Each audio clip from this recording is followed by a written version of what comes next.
Hi friends, ക്രാഫ്റ്റിയുടെ പുതിയ എപ്പിസോഡിലേക്ക് എല്ലാവർക്കും സ്വാഗതം. ഇന്ന് നമ്മൾ കാണാൻ പോകുന്ന കമൽ കടായി എന്ന് പറയുന്ന ഒരു ഹാൻഡ് എംബ്രോയിഡറി സ്റ്റിച്ചാണ്. വളരെ സിമ്പിളായിട്ട് ചെയ്തെടുക്കാൻ പറ്റുന്നൊരു സ്റ്റിച്ചാണ്. ചുരിദാറിലും കുർത്തിയിലൊക്കെ ചെയ്താൽ നല്ല ഭംഗിയുണ്ടായിരിക്കും. അപ്പോൾ ഈ സ്റ്റിച്ചിങ് എങ്ങനെയാണ് ചെയ്യുന്നതെന്ന് നമുക്ക് കാണാം. അപ്പോൾ നമുക്ക് സ്റ്റാർട്ട് ചെയ്യാം. ഞാനൊരു ഫ്ലവറിൻ്റെ ഡിസൈൻ ഇതിൽ വരച്ച് വെച്ചിട്ടുണ്ട്. പിന്നെ ഓൾറെഡി 3 പെറ്റൽസും ഇത് മിഡിൽ പോർഷനും ഞാൻ ചെയ്ത് വെച്ചിട്ടുണ്ട്. അപ്പോൾ ഈ ബാക്കിയുള്ള പെറ്റൽ നമുക്ക് ഈ കമൽ കടായി സ്റ്റിച്ചിങ് വെച്ചിട്ട് എങ്ങനെയാണ് ചെയ്യുന്നതെന്ന് നോക്കാം. ആദ്യം നമ്മൾ ഈ പെറ്റലിൻ്റെ ഏറ്റവും താഴേന്ന് സൂചി ഒന്ന് മുകളിലോട്ട് വലിക്കുക, നന്നായി വലിക്കുക. നമ്മളിവിടെ സ്ട്രെയിറ്റ് സ്റ്റിച്ച് വെച്ചിട്ട് കുറച്ച് ലൈൻസ് ഉണ്ടാക്കാൻ പോവാണ്. ഇവിടെ ഒരു ലൈൻ ഉണ്ടാക്കാം. അപ്പോൾ ആ ലൈനിൻ്റെ അറ്റത്ത് നമ്മൾ സൂചി താഴോട്ട് വലിക്കുക.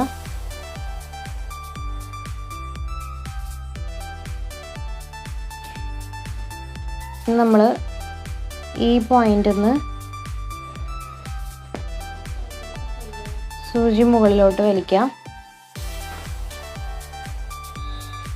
ഇനി ഇവിടെ വീണ്ടും ഇവിടെ ഒരു ലൈൻ വരുന്ന രീതിയിൽ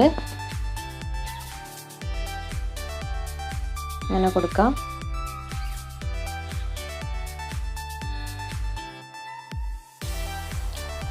വീണ്ടും താഴെ നിന്ന് മുകളിലോട്ട് സൂചി വലിക്കാം. അടുത്ത ലൈൻ ഉണ്ടാക്കാം.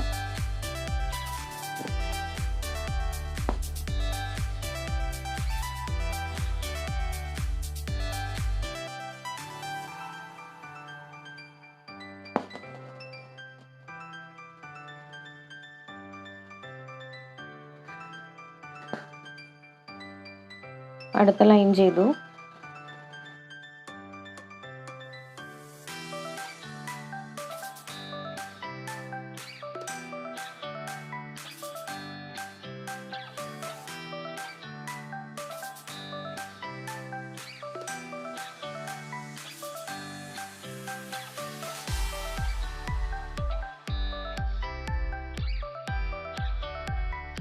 ഇപ്പോൾ നമ്മളിവിടെ കുറച്ച് ലൈൻസ് ചെയ്തെടുത്തിട്ടുണ്ട്. ഇനി നമുക്ക് ചെയ്യാനുള്ളത് ഈ ഓരോ ലൈൻസിൻ്റെ ഇടയിൽ കൂടി ഇടവിട്ട് ഇങ്ങനെ നൂല് കോർത്ത് എടുക്കുക എന്നുള്ളതാണ്. അതാണ് കമൽ കടായി സ്റ്റിച്ചിങ് എന്ന് പറയണത്. നമ്മൾ ഏത് ഡിസൈൻ എടുക്കുകയാണെങ്കിലും ആദ്യം കുറച്ച് സ്ട്രെയിറ്റ് ലൈൻസ് കൊടുക്കുക, എന്നിട്ട് അതിൽ കൂടെ കോർത്തെടുക്കാം. അപ്പം നമുക്ക് ഈ അറ്റത്തു നിന്ന് കോർത്ത് തുടങ്ങാം. ഞാൻ താഴേന്ന് സൂചി മുകളിലോട്ട് എടുത്തു. ഇനി ആദ്യത്തെ ഈ ലൈൻ വിട്ട് രണ്ടാമത്തെ ലൈനിൻ്റെ ഉള്ളിൽ കൂടെ എടുത്തു, അടുത്തത് വിട്ടു. അങ്ങനെ ഓരോന്ന് ഇടവിട്ട് നമ്മൾ ഇത് കോർത്തെടുക്കാം. ഇനി ഈ സൈഡിൽ നിന്ന് തിരിച്ചങ്ങോട്ടേക്ക് കോർത്തെടുക്കണം. അപ്പോൾ ആദ്യം ചെയ്തതിൻ്റെ ഓപ്പോസിറ്റ് ഓർഡറിൽ വേണം ഇനി ചെയ്യാനായിട്ട്. ഈ ലൈനിൻ്റെ താഴെക്കൂടെ ആയിരുന്നു ആദ്യം നൂല് വന്നത്. ഇനി അതിൻ്റെ മുകളിലൂടെ വേണം കോർത്തെടുക്കാനായിട്ട്. അപ്പോൾ നമ്മൾ ആദ്യത്തെ വിട്ട് രണ്ടാമത്തെ കൂടെ കോർത്തു, മൂന്നാമത്തെ വിട്ട് നാലാമത്തെ കൂടെ കോർത്തു. അങ്ങനെ ഓരോന്ന് ഇടവിട്ട് കോർത്തെടുത്ത് ഈ ഓപ്പോസിറ്റ് സൈഡിലോട്ട് കൊണ്ടുവന്നു.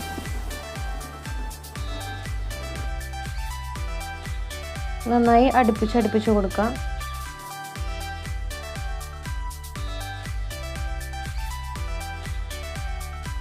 ഇത് തന്നെ അങ്ങോട്ടും ഇങ്ങോട്ടും ഇങ്ങനെ ഓരോന്ന് ഇടവിട്ട് കോർത്തെടുത്താൽ മതി. അവസാനം വരെ ഇതിങ്ങനെ കോർത്തെടുക്കാം.